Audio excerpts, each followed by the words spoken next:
Welcome to the EarthWorks Podcast, where our team will share the jargon of carbon with many of the turf friends we've met over the past 35 years. Hi there, it's Kevin Hicks with another EarthWorks Podcast. This is just an intro that I wanted to do real quick to introduce Mr. Jeff Gullikson.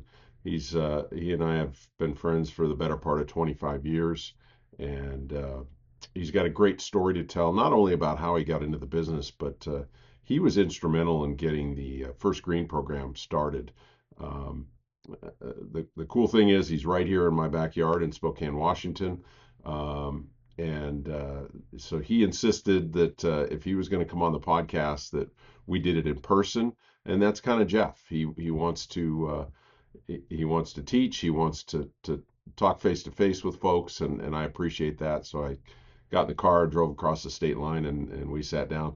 If you watch us on video, the video isn't great because we had the golf course in the background. But the message was awesome, and his story was really fun. And if you I've had the opportunity to be involved with several of the First Green programs that he's not only hosted but maybe facilitated at some other golf courses. And it's man, if you haven't had a chance to get involved with one of those, I would highly encourage you to do so. You don't have to host. Each host needs some help, and superintendents and industry folks can lend a hand, and I can guarantee you, it's like most volunteering experiences. You'll get more out of it than the kids and the chaperones and the teachers do by far. And what you put into it will pay you back many times over. So I wanted to tell the story, how it came about. When I didn't realize a couple of things as he kind of told the story of the genesis of the program. But I hope you enjoy it, and more importantly, if you get a chance to participate or to host an event, it's a great community outreach, and as Jeff says, it does a great job of not only touching community folks that may never see a golf course, but somewhat selfishly building a pipeline for future employees. And but I think one of the things that's probably one of the unsung values to this program is the community outreach piece, and how the events I've been involved with, the chaperones and the teachers are really impacted by the good that golf does in the community. We've got a target on our backs a lot of times, and I think it's really important to get out there in front of folks and teach them a little bit about not only the technical and professional aspect with which we all in the industry approach our jobs, but also the benefit to the community that golf is. So with that, I hope you enjoy the interview. And I wanted to thank Jeff again for hosting me and telling the great story about the First Green program. Hi, everybody. Good to see you again. I'm here with an old friend, Jeff Gullikson, and we're on location, as you can see, at this beautiful golf course, which I still erroneously call Spokane Country Club now and again, but it is Kalispel Golf and Country Club. We'll get into that story here in a little bit, but thanks so much for joining me. And you made the caveat that you would come on the podcast if I came to you. So here we are, and I don't do these all the time, but I think it's more personal. So it works. It works well. Yeah. So thanks. So I want to start. The reason I wanted you on is you're kind of the brainchild behind First Green. As you've got you're flying the flag today with your logo, but we kind of have to back up and tell the story of Jeff Gullikson and who Jeff is and how you got to the industry and build from there. So who are you? Awesome. Yeah. Awesome. Well, I got into golf age of 8. Golf before I spent time with my dad. He was one of these played golf every day kind of guys. From grew up where? Olympia. Grew up in Olympia. Okay. Olympia, Washington. Yep. So he was a weekend warrior, played golf all the time. So if I want to spend time with my dad, I meant I had to play golf. Sure. So played golf, age 8, loved it. My first job was working in the pro shop. Picking a brain. Very familiar. Picking a brain balls. Yes. Yeah. And then when you got really good at working the perimeter of the range, that's where your short game really got home. Exactly. Right? Yeah. Exactly. And so the superintendent came to me one day and he goes, "Hey, do you want to learn how to water?" And I go, "What's that involved?" It means driving a tractor and plugging in sprinklers. I go, "I'm 16, just got my license. Go, driving tractor?" Yes, I do. Let me do this. Yeah. So I started working on the golf course, doing night watering, and then I thought, wait a minute, this is kind of fun. Well, that spring. Now, wait, we need to pause here. So night watering, for those of you under the age of 50, what involved keying in quick couplers with impact at dark 30 at night. Yeah, overnight shift. Morning, yeah, exactly. Getting wet and running over sprinklers and all the fun that comes with non-electronic irrigation. But in my opinion, in order to really live the life of a superintendent, you needed to do that. Yes, you understand the value of and if automated irrigation. Right? Hopefully you have a golf course that's well drained, because when that sprinkler runs for an hour and a half and it's that's right. That's right. So night watering before I started, and then my sophomore year of high school golf, I'm a 4 handicap and I want to be a golf pro. Mm-hmm. I'm just working the pro shop because that's where golf is. And my golf coach took us to a seminar by a guy who was the golf coach at Seattle U by the name of Bill Meyer. And he was a psychologist and he was teaching on the mental side of golf. And I go, this is pretty cool. Mm-hmm. Well, he made a comment in there. Hey, if you want to be a professional golfer, you have to practice 8 hours a day. And I'm 16 years old and I go, can't do anything for 8 hours. I can't spend 5 minutes on the range. I'm bored. So I went back to the golf course and I asked the superintendent, he goes, how do I get your job? Because if I get your job, then I can play golf for free the rest of my life and I don't have to practice. Yeah. And so he said, yeah, you can go to school. And so, long story, I ended up going to WSU. Washington State University. Go Cougs. Yes. Great story there. And then ended up in the golf industry. So you went right into turf management out of high school. Yep. 16 years old, in your high school. And hey, what are you going to do when you get? I'm going to go into agronomy. What's that? That's plant and soil science. That's kind of okay. I knew what I wanted to do. There's a thing. That's a thing. Right. You can have a job for that. Yeah. And so then I went to WSU and did some research. And then my grandfather was working at WSU and just fell in love with my grandparents and great relationship with them. And then got done with my undergraduate, looked at a couple of jobs and nothing was right. And then there was a superintendent who wrote an article for GCSA. And the title of the article is, "What Am I, Chopped Liver?" And it was about the superintendent being disrespected because his screen chairman said, hey, we're going to do this project on the golf course. Go get all the experts. Go to the architects, the arborists, the soils guys, the golf pros. We want them to consult. We want to pay the consultant. Well, the superintendent looked in the eye and said, sir, I'm a college-educated golf course superintendent. I've been in the golf course for 7 years. I think I can handle it. What do you think I am, chopped liver? What am I, chopped liver? Yeah. So he wrote that article because I don't ever want to be disrespected as a superintendent. So I get done with my bachelor's degree and they offered an assistantship to me, which then, hey, if I go to grad school, get a master's degree in agronomy, then I'll be respected with the doctors, lawyers, attorneys, accountants that are members of clubs. Sure. I'll be the grass guy. They'll be the professionals in their industries. And then meant spending 2 more years with my grandparents, which is great. And so then I got out of college, had to get a job, started in Longview and ended up in Bellevue. And then one day in Bellevue, I get this phone call from this guy named Bill Meyer, who recognize that name. 15 years ago, said, hey, if you want to be a golf pro, he called me and says, hey, I'm working with these teachers, developing some curriculum for leadership in the FFA program, but they're horticulture teachers and they talked about doing field trips on golf courses. You want to get involved and see what we can do? And I said, sure.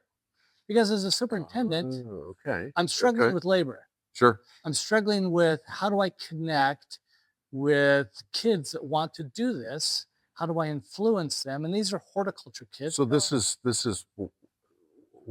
like 90, early 90s? Oh, yeah, this was 97. Okay. 96, summer of 96. Met with these high school teachers, and they're great teachers. They're teaching agronomy, soils, horticulture, floriculture. Through the FFA program in the classroom. And I go, this is a perfect breeding ground Absolutely. for potential superintendents. And I need labor. And so this would be a great way to mentor kids and get them maybe into our industry. So we started, it wasn't called First Green then. It took a couple years to get the name, but working with Bill Meyer, creating this program, and he did the legwork as far as the getting the Washington State Golf involved, getting the golf courses involved. And my job was dealing with the teachers, dealing with the curriculum, and working with superintendents, get them connected. So I was on the ground work, doing the day-to-day stuff with the actual program. And Bill was the behind the scenes operational guy, making sure there was funding for field trips and then all of that. So that's how First Green started. I didn't realize the connection with FFA had gone back that far. That's how it started. It all started with the FFA. And so then we started with the state FFA, and then we created a curriculum in the state of Washington and then pitched it to the national FFA. And they said, great. So I helped fundraise $360,000 from the USGA, the Toro Foundation, Syngenta for the national curriculum, which was done by Haibo Liu, was the author of it in South Carolina or somewhere in the East Coast. But the state ag teachers were involved in that curriculum development. So we developed a curriculum, put it on CD, and it was available. We launched it at Dallas in 2001 at the GCSA conference. A national high school turf grass curriculum that you could teach in all across the country. And the concept was, let's get this going and create a pipeline. But here in the state of Washington, I got a golf course I'm trying to manage. Sure. And I'm trying to do this FFA, and I get calls from all over the country. What are you doing? How are you doing? Right. So we pitched it to GCSA once, and they said no. In the early 2000s. Yes. And then finally in 2015, they go, we got to make this happen. This fits all of our goals and objectives as far as growth and development, growth of the game. I don't have a time. Growth and development, environmental education, and so all of it fit what they were looking at. So finally GCSA bought on in 2015, 16 in that zone. But when we started First Green, it was environmental education. It was about just coming off the 90s when everyone was talking about toxic fairways and talking about, you're still trying to live down the Caddyshack movie. And what's a superintendent? Who are we? And so then we were teaching environmental education. And then we realized, First Tee's going on. We started the year before First Tee. First Tee's about... I was going to ask if that was a parallel. Yeah, we were ahead of them. Yeah. I remember going to their press conference with Joe Louis Barrow and Joe. And did they have PGA backing from the get-go? Yes. They did. Yes. So they got out of the blocks probably a little bit quicker. First Tee's great. It's about teaching the game of golf and respect and responsibility and all that stuff, which is great. But our thought, in order to get to you start at the first tee, but the first green is your target. In order to get from the first tee to the first green, you got to walk through the environment. So that was the concept of First Green came about. And so it was environmental education. And then STEM became a thing in the early 2000s. So STEM was, let's add technology, engineering, and math. That all fits. Which all fits. It's what we do as superintendents. We don't know it, but we are. And then, 4 or 5 years ago, they added STEAM into that, the art component of it, which still fits. Which fits. And we never really understood the art. It was just a sense and a feel. But it's more now, if you think about, we are artists creating that 7-dimensional picture. Absolutely. that, Yeah. that that nobody knows how it happens. It just Thank happens. goodness it happens every day, right? We're just gnomes. We just show up. Nobody sees us. Nobody knows how and the why. It just happens. Yeah. Yeah. And then it's great. They compliment the pro shop, and when it's complaint goes, what's with the superintendent today? I don't know if I shared this with you, but our start in the industry is very, very similar. Mine was a run-in with a member in the pro shop, Okay. but I decided, okay, I'm out of here. I'm going to do something different. Yeah. But at one time I could play golf a little bit. I can't really anymore. And I would always introduce myself to the new pros. If I came to a new job, I'd introduce myself and say, look, to you and your assistant pros, I can guarantee you I can help the members more with their golf swing than you can with agronomics. So let's direct the questions to the proper authorities in this case, and then we go out and play and they're like, oh, maybe he's not just blowing smoke up here. So, Yeah. It's okay. So that's interesting that, and it totally makes sense why you came up with the name First Green, and you have to go through the environment. Right. So, so 2015, I didn't realize it went back that far, the official relationship with GCSA. Yes. Because the launch was later than that, wasn't it? It was right around. Or am I just getting that? Yeah, old? no, it was in the teens. I lose the dates on that, but it was 15, 16 in that, maybe at 17, some of those teens. So how did that change your role? So we became, when I moved to Spokane, it started in Bellevue. And we have to go back to Bellevue here shortly. Yeah, it started in Bellevue in Seattle area. Yeah. Because that's where I was working. Yep. And Bill Meyer was a member of a golf club in Bellevue. Steve Keeley was a superintendent of mine, a friend of mine. And so when I moved to Spokane, I basically said, hey, Steve, there's this teacher I've been working with. I'm going to Spokane. See you later. Her name is Lynn McKay. She's all yours. And Lynn McKay is the teacher who calls every day. Steve, I'm coming. Because it was across the street. She's great. Yes. Yeah. The school is across this, they walk to the golf course. And then finally Steve just says, Lynn, just come. Do you know the golf course? You're going to wear me out. And so that's how Steve got involved. And Steve Keeley is still at the same club. Still at Glove. Still and Bill Meyer is still at Glendale. Yep. He was on the board there. And so, Steve and Bill are friends. And so Mr. Keeley, shout out to you. Yes. We didn't want to leave you in the dust on this. Yeah. So I ran and so the headquarters of First Green became Steve's shop. Steve did some remodeling and he actually built a room in his shop for the office of First Green. So the headquarters of First Green in the early 2000s was in Glendale's maintenance facility. I didn't know that either. And so Bill hired an executive director and I moved over here. And then they were very active in getting it going and working regionally, nationally, and connecting all of it. So at that point, are you more hands off or are you running parallel? So at this point, I'm the kind of the PR front out front, working with the national connections we have with Toro and Syngenta and kind of doing the on the national level, getting the support and carrying the ball forward. The day-to-day operations was still in Bellevue. And they have their own office. They have their office in the maintenance facility. Still. Well, when First Green got sold, sold. We gave it. Yeah. There's so much transaction. We get nothing. So you're not just doing this job now out of the goodness of your heart. There's no money in this thing. There's no money in this thing. But when you die on your deathbed, you'll receive total consciousness. Yeah. So that's great.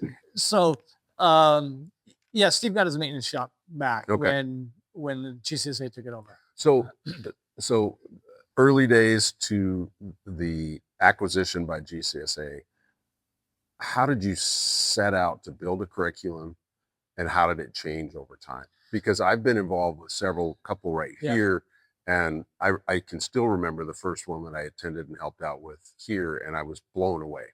Not only, to me, the impact wasn't with the students as much as the chaperones and the teachers. Yes. Yeah. I was more of a fly on the wall in that experience, and I saw the value right away. So I saw the value. High school kids are impressionable. Absolutely. And if you bring a high school kid on the golf course and their next generation they test the water, employees and Right, voters. right, exactly. And their parents are influenced. They don't know what a golf course is. Yeah. They can't. How do I get through the gate? It's a private club. It's only for the rich Right. people, and we can't. No, come. I would have 150 kids out here from 7 or 8, 9 high schools doing all day first green stuff. It's about a lot of different education, a lot of experience, Right. experiential education. A lot of hands-on stuff. 150 kids. They planted all our 5,000 annuals in an hour. Awesome. Some of them weren't right, but that's okay. No, brown down, green up. We're good. Yes, exactly. So my landscaper laid it out, and so each class would do a landscape bed, and they'd plant it, and they'd put a little sign, landscaping by Ferris High School or Shadle Park High School. They'd get pride in the community, and it was a service project, but Yeah. they learn how to plant. Right. Right. And then we would test water. And if you test the water and here's the result and it's good, I'm not making this data up. You're seeing it, feeling it, that's right. experiencing it. That's right. That's more than somebody can put on the news. That's real. And so Yep. experiencing that. And then all these people, this is kind of fun. This is cool. We'd let them hit golf balls so that they would, hang on here. Let me turn this thing off. Technical difficulties. I just need the timer. So with the high school kids, when they'd come to the golf course, they experience golf, hit golf balls, they become golfers. It's kind of cool. They would all want a job. Mm-hmm. Yeah, Oh, go figure. So here's the deal. Go You figure. know the deal? You just ask the teacher, who do I hire? You know Yeah. who shows up? Yeah. Who does Yeah. the Oh, assignment? wow. So there's That's a great. teachers, your reference. That's a great It's like, point. this is easy. So your summer is filled with walk mowers and hand waters and bunker rakers Right. because all these kids want jobs and you're getting the cream of the crop in their horticulture programs. So we started with the high school kids for that purpose. But then when the executive director got hired and it's all over in Bellevue managing, it goes down to the elementary and middle school kids, the 6th, 7th, 8th Right. graders. So from the field trip perspective, that's one teacher. Did you leave the and high one bus. school groups behind then? Or I kept doing high school Okay, kids because okay. I had relationships. Sure. And once a high school comes, they're going to come back. Yeah. They're going to come back. Yeah. They're going to come back. They're going to come back until the school systems shut down horticulture programs. Then there's no students. What are the hurdles? What were and what are the hurdles to getting a new school to adopt a program or to make the commitment to come? The hurdle is recruiting a teacher Mhm. and getting the superintendent engaged to realize this is really easy to do. So what teachers are the best? Obviously science teachers. Science teachers, any ag teachers, horticulture teachers. I think they still teach about plants in school somehow, biology, Mhm. botany, Mhm. chemistry teachers even, So do you math approach? teachers. I mean, you've got a program running here that runs itself, but Yeah. but for somebody new, do you approach administrators or do you go right to the You teachers? start with the teacher, Okay. and then the teacher gets in through I mean, they can look on the website. There's references there. There's resources there. There's a lot of teachers that have done this. That'll talk teacher to teacher. Mhm. The value of a teacher, the value of a superintendent. So from a teacher's perspective, teachers struggle with how do I make what I'm doing in the classroom applicable? Right. What is real? Right. This is the application Yep. of what you're teaching. Yep. You teach it, I'll make you apply it. You'll look smart. And then you get the day off. You get to come out in the golf course and hang out and let us do the teaching. Let us have the fun. The kids are going to remember that day. They're going to remember the principles that they taught in the school, applied on here. Mhm. So that reinforces what they're doing in the classroom. And the superintendents, I'm just having access to kids, potential employees. And if they don't become employees, maybe they become golfers later on. Maybe they become my greens chairman later on. Or advocates for the industry. Advocates or just how do I plant a lawn? How do I They're certainly fertilize? going to be members of the community, and if we've Yes. got to interface with them. We've Yeah, got to so get with them. that's what I want. But when they dropped it down to the elementary and middle school kids, Why was that decision made? because field trips, 150 kids is a lot, Yes, it is. but that's just how I'm wired. And I divide and conquer, and we have it all worked out. My Mhm. whole team, my whole golf course team was involved in all this. it's hard for superintendent to handle 150. They can deal with 20 or 30, Right. smaller. Let's start small. But a field trip is a one bus, one teacher. Mm-hmm. These teachers that are coming here teach 6 classes. They have to have somebody else teach the other classes. So it's a little bit more At the high school. at the high school level. It's a little bit harder. Okay. But once that egg teacher comes, they're coming. They're going to figure out substitutes. We'll They'll make figure this out work. how this works. And you buy the bus the first year to hook them. Then they go, I'll figure out how to get that bus here. I'll figure out how to deal with this. So in some There's cases, value. you did kind of fund Initially. some of the backroom. Yeah. backdoor And you stuff. feed them lunch, you treat them right, you spoil them, and then they're hooked. And because I'm going to get labor out of it, I'm going to get advocacy out of it, all that stuff. So then when it goes to GCSA, it's on this middle school model, because that's the 6th graders, 7th graders are great. They're attentive. Yeah. They ask questions. High school kids, you kind of have to worry a little bit about boy-girl stuff, and you have to worry about them distractions and being focused. That's true. It requires a little bit of a high energy.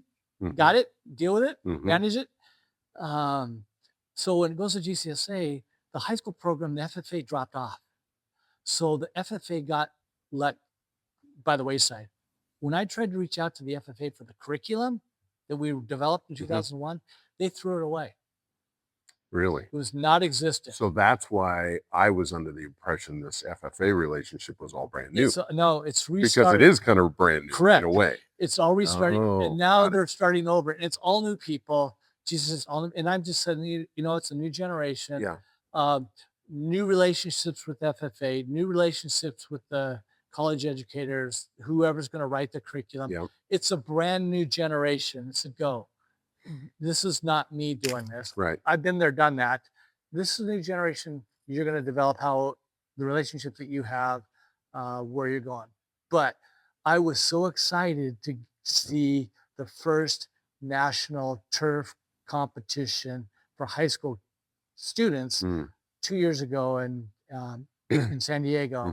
That was 26 years in the making. Through the First Green program. For the First Green. Yeah. And so now that's happening every other year at GCSA, and then alternate years at sports turf management conferences. So now these kids, they're engaged now. So it's high school kids. Now there's momentum behind it. GCSA has resources I didn't have. Obviously. So, yeah.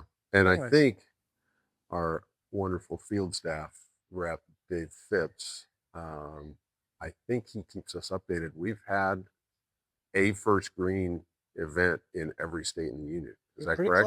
Pretty close. Are we missing any?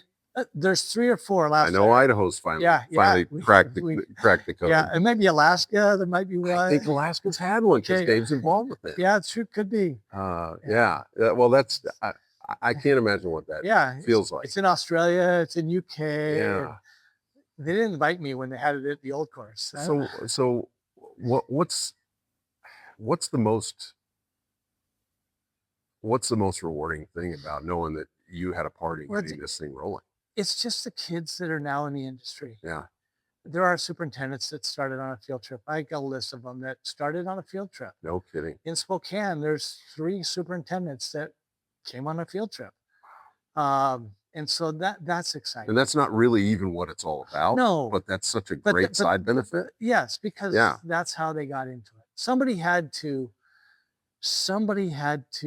turn the switch. For me, it was Bill Meyer telling me I need to practice to be a golf pro. For you, it was a member. So somebody has to turn that switch. So the superintendent, if they turn that switch, they are now elevated as far as the hierarchy on the golf operation. Right. It's interesting too. My wife she's been married to me for 33 years. She's been through a lot of golf course jargon and conversations in our time together. I've been married to her at the same time, just FYI, but she also is very health conscious and listens to a lot of podcasts or kind of in that bent. And she hit me on a road trip a couple of weeks ago and hit me with a question about Roundup specifically. Yeah. And I thought, my first thought was, have I taught you nothing, woman? But my next thought was, this is why, to me, this is why programs like the First Green are there. It's the value in maybe dispelling some of the rumors and teaching some of the truths about what we do. That water test that we did next to the creek on your golf course, I knew that. Yeah. But yet it was a revelation for me too. And watching the parents and the teachers and the chaperones say, oh, wow, this isn't a toxic waste dump. Yeah. Man, it's invaluable. It's real grass. It's not astroturf. It's real grass. Exactly right. I was telling somebody the other day, do you ever watch golf on TV? And they go, yeah, I watch golf tournaments. He goes, do you know what that is? He goes, it's a golf tournament. He goes, no, it's televised agriculture. Mm-hmm. This is agriculture. It is. Just at a high level. I sat in an eco-agriculture class years ago in Nebraska, and my assistant and I were the only two turf guys in the room out of 300 people, and it was all farmers. Yeah. And I kind of came up with a similar phrase that I coined. I said, we all harvest. We just do it every day. That's the only difference between what you do and what we do. Exactly. And of course, the cost per acre is a lot higher. So you're right. It's televised agriculture. Yeah. So GCS8 gets involved, and I can remember when they launched, and was that a good thing for you? Yes, it was. It was sustainability. The program and continuity. We tried really hard early on, and it didn't Your work. bandwidth was only ready. So big. They weren't ready for it. They didn't understand how the breadth of it. Right. And potential, obviously. Yeah, and then when Rhett came to field trip, and Rhett was blown away. And goes, yeah, this makes total sense. Yeah. And a couple years later, that's when it turned. So, but the sustainability of it is great. I mean, your idea couldn't have been at the time that I'm going to influence the next generation of turf managers, but it probably got to a point where you said, we might have something here. Well, I knew, but I can't get there from here by myself. Right. Right. I tried. Help us, GCSA. And I tried. I tried to support them, and they're doing a good job. I just don't have the resources, the national support, and this is a great. It fits all of our core values, and so it elevates the superintendent. There's superintendents in the region. Yeah. Well, that's awesome. Yeah. Okay, so I'll probably, some other things will pop into my head, but I wanted to talk a little bit too about Kalispel. You've been here since '99. Y2K was my first day on the job. And things still happen. I didn't know. I was just talking with somebody about that the other day. That may be the last time I stayed up to midnight to see the world implode, and it never did. So I've been here the entire millennium. That's great. So I mean, that's a long run. That's 26 years. Yes. 27. 27 years. It started out. Your tenure started out as a private club that's been here for a long time. 1898 started in South Hill, one of the oldest clubs in the Northwest. Yeah. So, without getting into some of the details, there was a transition several years ago. Transition in 16. Yeah. And that's so ownership. It's not a true membership. Anymore. Correct. So how's that changed your job and your approach? So the Kalispel tribe, Spokane Country Club went through some trials, went through some conflict within the club, and forced them to sell the club, and the tribe bought it. And the tribe is a great owner. They changed it from a private club to a semi-private, which means the food and beverage operation is public. It's a public restaurant, public wedding venue, which might be the only way they can make money. Correct. That's private clubs, food and beverage is subsidized. It's a negative. But the tee sheet is still based on the membership. So if you want to play golf here, it's based on access to the first tee, which is through the membership. Kind of like a health club. Sure. You have a passcode to the website to get on to book your tee times, and they still have some of the same structure as far as association membership, men's association, women's association events. Some of that still goes on, but they're not owners. Have the rounds changed? Significantly increased. Yeah. So from what to what? We were at 24. Now we're at 35. Oh, wow. That's a significant. Yeah, Some of that's COVID. some of that is COVID. Yeah. Some of that is the new members. A Yep. lot younger generation. Golf has changed. Yep. It's a more family operator. Women and children now more so than there were pre-COVID. Facilities are definitely country club-esque. Yeah. You know, you got pool Yep. and all that. All that stuff. So that's a good amenity for the membership. But the reality, when the tribe bought the golf course as an asset, they didn't know what it was. Right. 10 years in, I'm still trying to educate them. What is a golf course that you bought? You understand what a food and beverage operation is. Right. But you have no idea what happens out there and how it happens. Yeah. They've increased my budgets. I got the resources to do it, the staff to do it, but no longer. Just maybe not a golf-centric operator. Don't understand the who, the what, mindset. why. It's just, it just happens. Just gnomes. Just handle it, Jeff. Just exactly. Just handle middle of the night. And so that, that can be a frustration at some point. Yeah. They invest the capital investments, equipment investments. So trying to put a master plan together for a golf course, that's unfamiliar territory. Right. So yeah, it's interesting. I've worked with a number of tribal owned facilities, and it seems like that's a theme. Yeah, there's plenty of money. It's just how do we spend just trying to educate what are we? Yeah. And that's morphed a little bit. What do they want this to be? Because you said besides maybe the COVID increases, if we'll call it that, the other increase in rounds are stay and play packages. Yep. They have a hotel. Yeah. And it's so huge, beautiful place. Yeah. And if they stay at the hotel, they have access to the golf course. Yep. So you just have those additional rounds that takes us up into the low 30s. Maybe a couple of layers of bureaucracy, but your staff is still your staff. Yes. And you feed it through the first green program, and everything works great. Yeah. So, it's a cool old club, but quirky old club. There's some quirks out there that are fun. It's just the history of it. I mean, this property is, over 125 years old. Yeah. Just the history of golf. The site is beautiful. You don't get this property. There's only one house. There's only one hole that has homes on it. Mm-hmm. So it's just the natural beauty. Yeah. The creek and the springs and the rivers and the topography and it's a beautiful, beautiful piece of property. That's cool. So, I can still picture I was in the airport and you'd called. Who knows what you called about? And our conversations always go in different directions. And you were talking about making gingerbread cookies, and I wanted that aside included on this. So talk about gingerbread cookies, because it's a cool legacy story, I guess. So when I was 7, 8 years old, she was making gingerbread cookies for the Boy Scouts. My brother's a couple years older, and Cub Scouts were making cookies for a cookie night. And so we made some and we delivered them to the neighbors.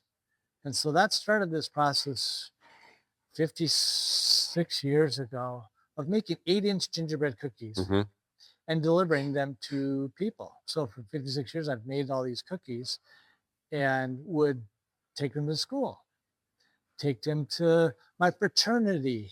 And then when I got married, my wife found a boy and a girl cookie cutter. So that's right. This is where this went. So we get a boy and girl cookie cutter, and then we would make.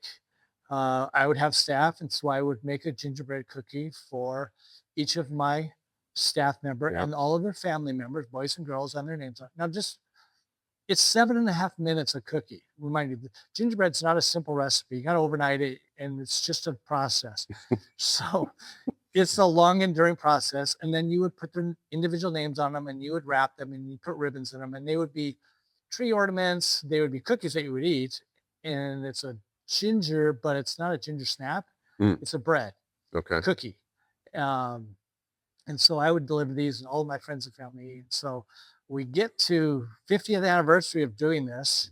It's time to pass And the I'm torch. sending this all over the world Right. to all of my family and friends, and I'm making 350 of I these was going to say, cookies. it was in the hundreds. And I then remember that. and then all of my family, can you add so and so to my list? Add it's my list, your list, whose It's list? another little side hustle for you. I Jeff's can't- Cookies, I right? can't do this, let alone this is not an inexpensive recipe. Right. And so finally I said, here's the deal. I got to make these. I got to pass this off to my kids. Yeah. And my kids goes, no, Dad, you make them. You're good. I go, no, kids. They knew what need was to- You involved. need to make them. And I have grandkids this time. So I said, okay, I made an instruction manual, a booklet, a Shutterfly book with picture instructions, step by step on how to do this, how to make them, and the recipe. But Available at jeffscookies.com. Yeah, exactly. But the challenge was I needed cookie cutters, and there are no female cookie cutters like the one I made, the one that we had. That's 30 years old. Yeah.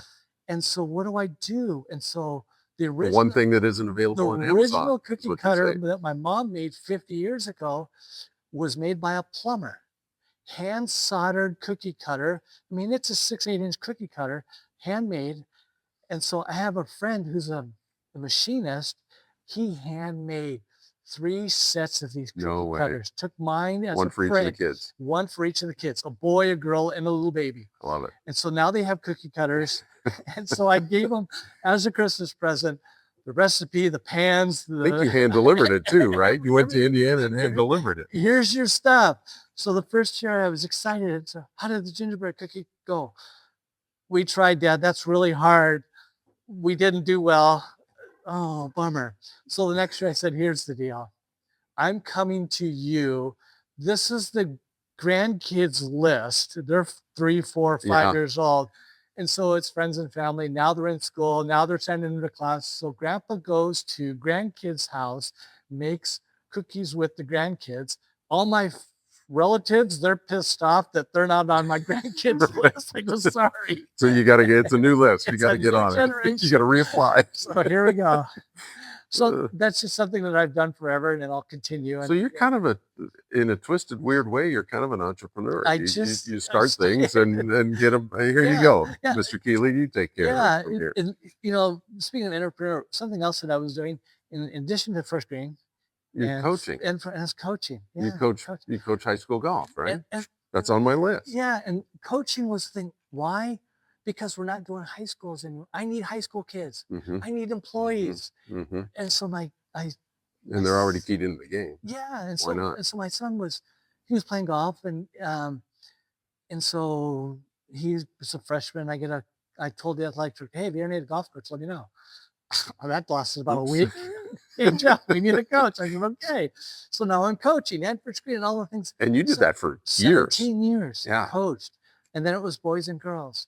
But the concept of it, again, you're influencing kids.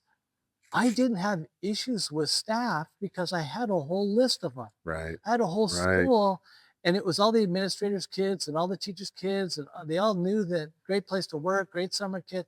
Never had an issue trying to find. I don't know if you know Tyler Bloom. Have you heard that name? Yeah. Tyler has a slide set talking about the cost of hiring and the cost of retention.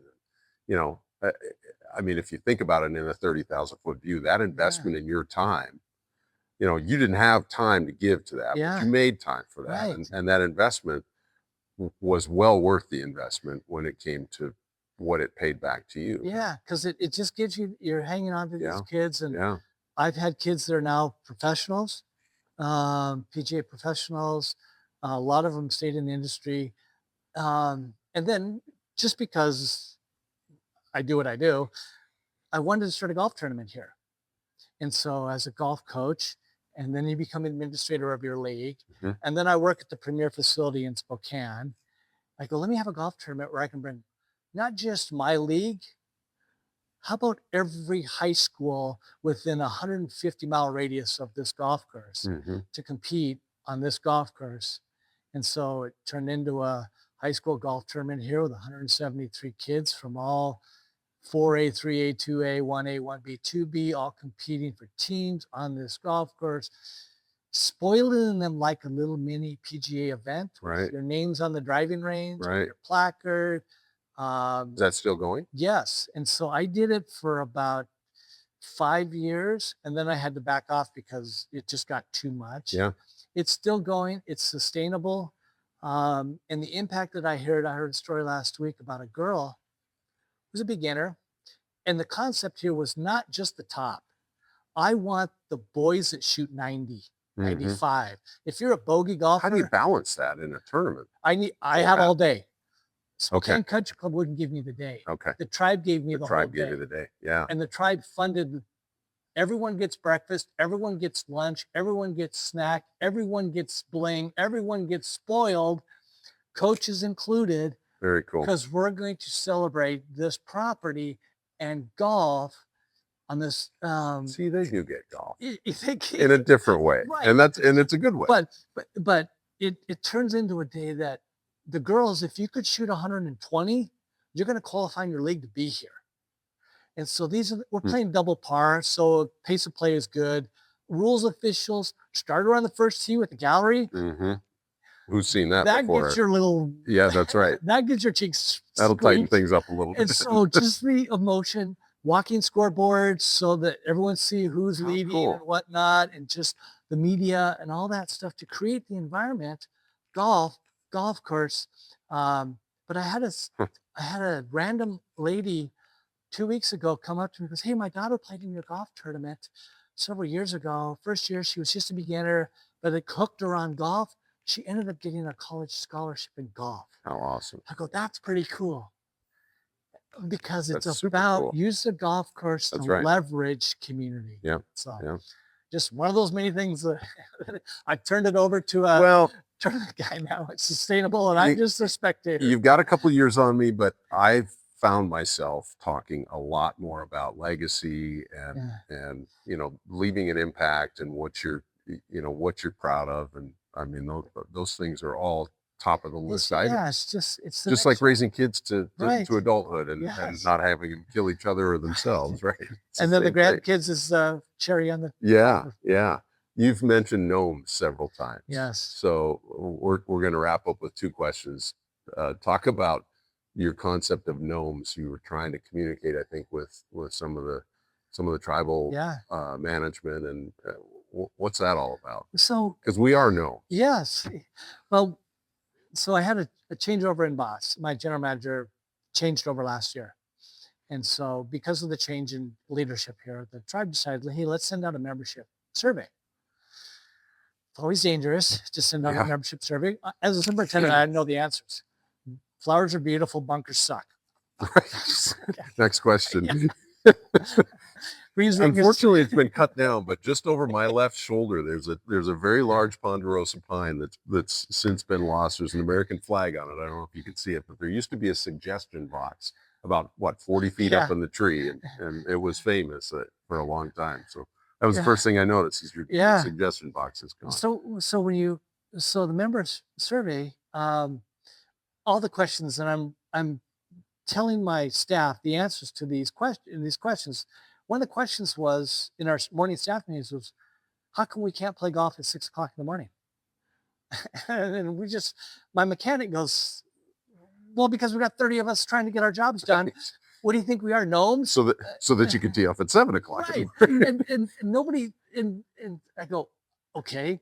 And at the same time, the tribe is on the golf course for 10 years. Mm-hmm. And I'm trying to put a presentation together for HR, which is pretty much my interview 10 years in the rear, because no one from the tribe has ever come on the golf course asking me, what do you do here? How do you do this? Right. What do you? I see this line item on our budget. What's going on with that? What do you do for water? What do you do for fertilizer? What do you do for what do you do? How do you bunker? What's all that? So I'm putting this presentation together, and at the same time, the survey comes out, and my mechanic answered the question about how come we can't tee off at 6 o'clock? What do you think we are, gnomes? I go, I don't know. So I did a little research. What's the definition of a gnome?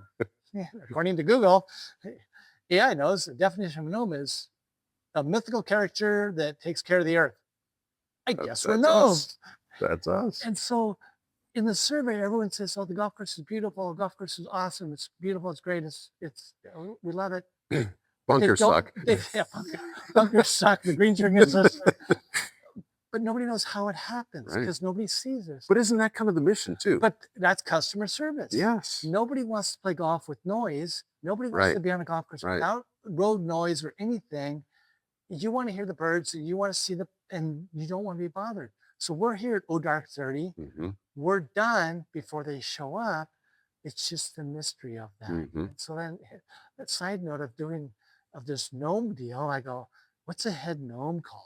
So Google knows, is it a gnome master, a gnome intendant, a super gnome? I don't know.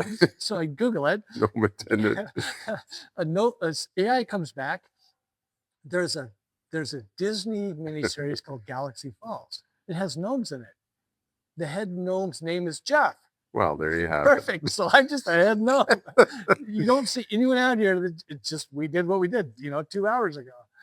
Jeff and his little merry band of gnomes out there doing their thing. But superintendents, the challenge that we have is we need to be the face of the gnomes to let them know that what we do is hard and difficult. It's raining, it's cold, it's snowy. All the things that we deal with, frost delays, all the things that we do goes unnoticed because they don't see us. And some of us even hold master's degrees in this stuff, which is a total mystery for some people, right? And what's agronomy? So you've been here a long time. You've been in the industry. I didn't mention this. You also have 80 acres north of town. Yeah, I do have a farm, which you don't farm currently. Correct. So what's next? I don't know. When you finally decide, you know what, I'm good here. Each day is a new day. Yeah. I wake up each day and say, Lord, what's next? Where am I going? Yeah. Don't know. That's cool. Today I'm here and encourage my staff and play it by ear, right? Yeah, and just lead the gnomes. Well, I'm happy to call you a friend, and it's been this conversation has been exactly what I wanted to get out of you, kind of that genesis of building. And I guess to close, you don't see the value in those events until you participate in one. And if you're on the fence, what can you tell people to encourage them? Yeah, maybe help out at one first. Just think of that. How can you inspire kids? Yeah. How can you inspire the next generation of golfers? Because if you think back in 08, 09, the recession, we were losing golfers. What's the next?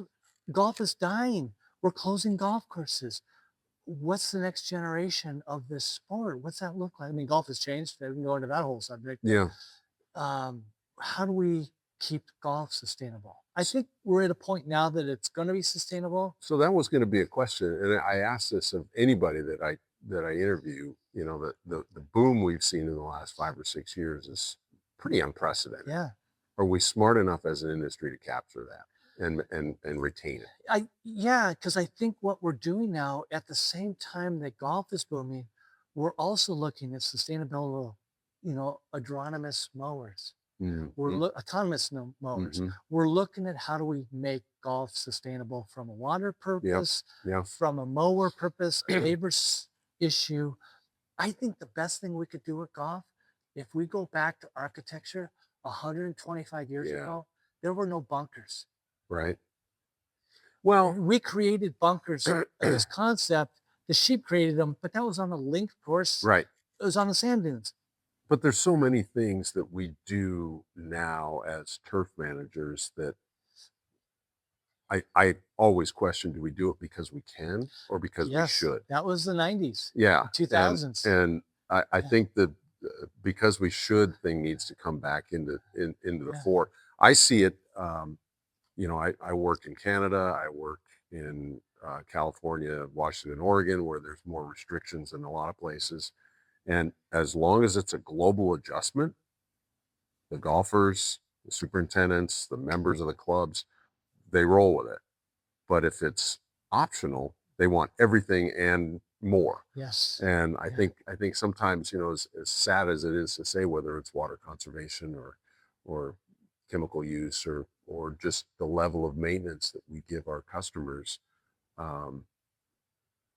it doesn't need to be to this level, and you can still enjoy it. We didn't have bunker rakes in the bunkers for 3 years. We didn't have ball watchers. Yeah. Nobody said a word. They loved it. We had more golfers arguably than we've ever had. Yeah. And I just to see all that stuff automatically plugged back in without really a demand for it just kind of baffled me. Because we can. Because Superintendents, we produce. Yeah. We do. Yeah, that's true. Well, Jeff, this has been awesome. I don't know if we're at an hour because I lost track of my timer, but this has been perfect. I appreciate you coming on, and any parting words for anybody listening as far as first green goes, or I just think, get involved, leave a mark. Yeah Just and do what you can. That's great. Yeah. Well, thank you. I appreciate you coming on. And for all of you still listening, make sure you subscribe so you get our updated weekly podcasts, and thanks for joining us.